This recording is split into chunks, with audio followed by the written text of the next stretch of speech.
야, 솔직히 말해봐. 너 지금 뜨끔했지? 1월 1일에 올해는 진짜 다르다. 바디 프로필 찍는다 하면서 헬스장 12개론 할부 긁었잖아. 근데 지금 며칠이야? 너 마지막으로 간 게 언제지? 기억도 안 나지? 지금 네 지갑에서 나간 그 30만 원, 50만 원, 그거 헬스장에 기부한 거야. 관장님들이 제일 좋아하는 회원이 누군지 알아? 매일 나와서 기구 닦고 물 쓰는 몸짱들이 아니야. 바로 너야. 등록만 해놓고 코빼기도 안 비치는 너, 유령 회원. 자, 근데 말이야.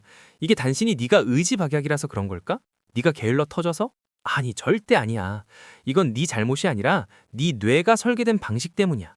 오늘은 네가 왜 매번 돈을 쓰고도 실패하는지, 그리고 왜 1년치를 한꺼번에 결제하는 게 금융적으로나 심리적으로나 최악의 선택인지 뇌 과학으로 아주 뼛속까지 분석해 줄게. 이 영상을 끝까지 보면 적어도 내년에는 호구 잡히는 일은 없을 거야. 장담해. 자, 통계 하나만 보자. 미국의 대형 피트니스 체인 플래닛 피트니스 알지? 거기 지점 하나가 수용할 수 있는 적정 인원이 몇 명일 것 같아? 대충 300명 정도야. 근데 그 지점이 회원을 몇 명이나 받는지 알아? 평균 6,500명이야. 잠깐, 계산이 안 맞잖아? 300명 들어가는 곳에 6,500명을 받으면 헬스장이 터져나가야지? 근데 왜 안 터질까? 6,500명 중에 6,000명은 안 오니까. 통계적으로 헬스장 회원의 약 67%는 등록한 뒤에 거의 이용하지 않아. 헬스장은 바로 이 사용하지 않는 67%의 돈으로 운영되는 거야. 즉, 네가 안 가는 게 그들의 사업 전략이라고. 사람들이 흔히 이렇게 생각하지. 1년권을 끊으면 한 달치보다 훨씬 싸니까 이득이다. 이게 바로 평균 단가의 함정이야. 네 뇌는 할인율만 보고 쾌재를 부르지만 헬스장 사장은 미방문 확률을 보고 웃고 있어. 금융교육이 왜 필요하냐고? 이런 상술에 안 속으려면 네 뇌가 어떻게 속는지부터 알아야 하거든. 이제 좀 어려운 얘기 하나만 할게. 겁먹지 마. 쉽게 설명해 줄 테니까.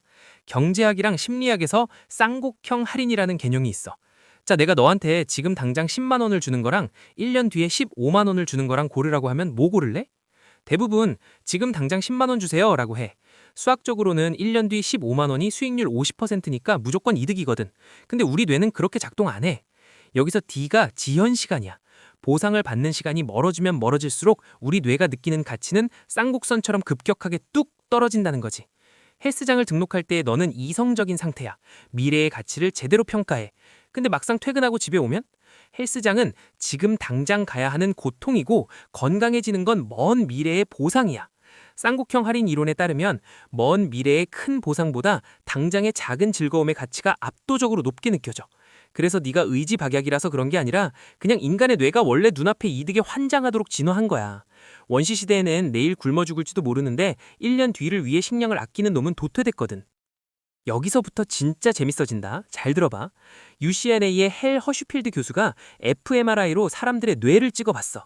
사람들에게 현재의 자신을 생각해 하게 했을 때랑 미래의 자신을 생각해 하게 했을 때 뇌가 어떻게 반응하는지 본 거지. 결과가 어땠을 것 같아? 소름 돋게도 미래의 나를 생각할 때 활성화되는 뇌 부위가 완전히 낯선 타인을 생각할 때랑 똑같았어. 이게 무슨 말이냐? 네 뇌 입장에서 1년 뒤에 근육질이 된 나는 네가 아니야. 그냥 길 가는 아저씨 A 혹은 옆집 사는 철수라고. 그러니까 뇌가 이렇게 말하는 거야. 야, 왜 내가 지금 힘들게 땀 흘려서 저 낯선 아저씨를 건강하게 만들어줘야 돼? 난 지금 치킨 먹고 싶은데. 이걸 현재 편향이라고 해. 우리는 미래의 나를 타인처럼 대하기 때문에 미래를 위해 현재를 희생하는 걸 끔찍히 싫어하는 거야. 네가 저축을 못하는 이유, 공부를 미루는 이유, 헬스장을 안 가는 이유 다 똑같아. 네 뇌 속에서 미래의 너는 그냥 남이니까. 남 좋은 일 시키기 싫은 거지. 이제 감성팔이 그만하고 진짜 돈 계산을 해보자. 보통 헬스장 1달권이 10만 원, 3개월이 20만 원, 1년권이 40만 원 정도 하지? 그럼 너는 와, 1년 하면 한 달에 3만 3천 원? 개이득! 이러면서 40만 원을 긁어. 근데 통계적으로 1년권 끄는 사람이 1년에 몇 번 가냐 알아? 초반 1월에 바짝 하고 2월부터 뜸해지다가 평균적으로 1년에 30번 미만으로 간다는 데이터가 있어. 자, 계산기 두드려보자. 한 번 헬스장 가서 샤워하고 오는 비용이 1만 3천 원이 넘는 거야. 만약 네가 진짜 작심삼일이라서 1월에 3번 갔다 안 갔다? 약 13만 3천 원. 야, 13만 원이면 5성 호텔 뷔페 가격이야. 너는 지금 호텔 뷔페 가격을 내고 땀 흘리고 쇠질하고 온 거야. 이게 경제적으로 말이 된다고 생각해? 차라리 그 돈으로 동네 공원을 뛰고 치킨을 6마리 사 먹는 게 이득 아니었을까? 아니야, 난 할 수 있어. 이번엔 운동화도 샀단 말이야. 지금 이런 생각 들지? 그건 매물 비용 오류에 빠지기 직전이라는 신호야. 장비 샀으니까 본전 뽑아야지 하다가 스트레스만 더 받고 돈은 돈대로 더 쓰는 거지. 자, 그럼 우린 평생 이렇게 혹으로 살아야 할까? 아니지. 내가 서두에 뭐라 그랬어? 이건 뇌의 오류라고 했지? 오류가 있으면 해킹을 하면 돼. 의지로 싸우지 마. 넌 백전백패야. 시스템으로 싸워야 해. 시청자가 바로 따라할 수 있는 3단계 해킹법 딱 정해줄게. 첫째, 유혹 묶기를 써라. 이건 펜실베이니아 워튼스쿨의 캐서린 밀크먼 교수가 제안한 거야. 네가 제일 좋아하는 거랑 해야 하는 거를 묶어버리는 거야. 예를 들어 나는 넷플릭스 드라마 오징어 게임 시즌2를 오직 런닝머신 위에서만 본다. 이렇게 규칙을 정해.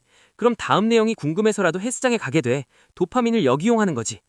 둘째, 미래의 나와 친해져라. 지금 당장 앱스토어 가서 얼굴 늙게 만들어주는 앱 있지? 그걸로 네 사진을 찍어. 그리고 그걸 폰 배경화면으로 해.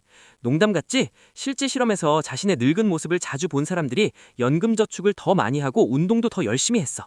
뇌한테 시각적으로 보여주는 거야.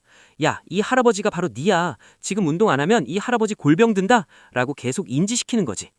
셋째, 1년권 끊지 마. 제발. 그냥 비싸더라도 1일권이나 한 달권 끊어. 이건 단기 계약의 힘이야. 오늘 안 가면 내 13만 1천 원 날린다 는 압박감은 1년권보다 매달 갱신해야 하는 한 달권에서 훨씬 강력하게 작용해.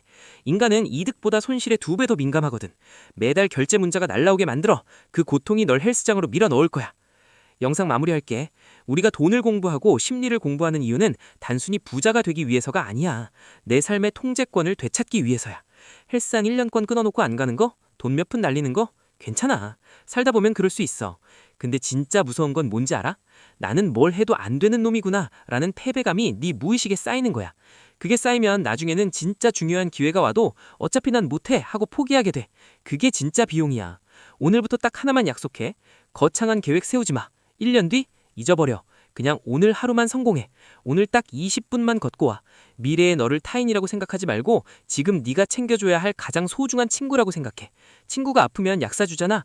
미래에 네가 아프지 않게 지금 운동화 끈 묶어주는 거야. 그 사소한 행동 하나가 너의 통장 잔고뿐만 아니라 인생 전체를 바꿀 거란 확신해. 이 영상이 뼈 좀 때렸다면, 그리고 미래의 너를 위해 뭔가 해야겠다는 생각이 들었다면 구독과 좋아요 한 번씩 눌러줘. 여러분의 뇌를 섹시하게, 지갑을 빵빵하게 만드는 이야기로 다시 돌아올게. 지금 당장 나가! Right now!